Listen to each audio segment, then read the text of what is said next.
U.S. President Donald Trump says heavier tariffs could be coming for China. That's as Washington tries to get China and others to stop buying Russian oil.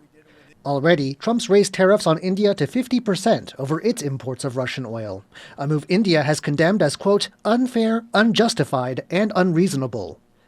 But Trump says further tariffs on China are, for now, just a possibility. On the India penalties, do you have any similar plans to enact more tariffs on China as it relates to their purchases? Could happen. Depends on how we do. Could happen. This talk of fresh tariffs comes as Trump tries to get Russia to end its war with Ukraine. And on Wednesday, after Russian talks with a U.S. envoy, he said there's a good chance the leaders of the two sides, Russian President Vladimir Putin and Ukrainian President Volodymyr Zelensky, could sit down together.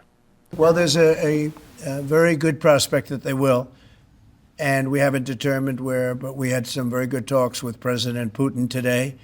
And there's a very good chance that we could be ending the round, ending the end of that road. That road was long and continues to be long, but there's a good chance that there will be a meeting very soon. But as Trump tries to end the war in Ukraine, there are signs his choices come with a diplomatic price.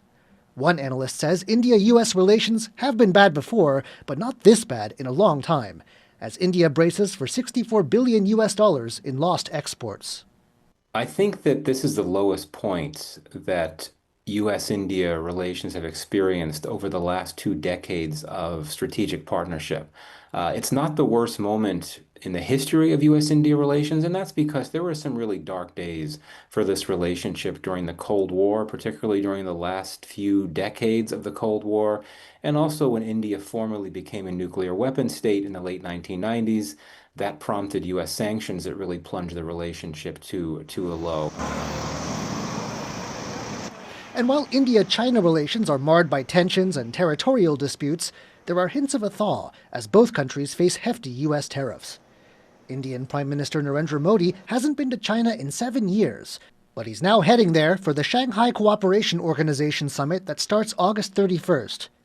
So if Trump goes ahead with tariffs on both, it might help the situation in Ukraine, but drive two big rivals in Asia closer together.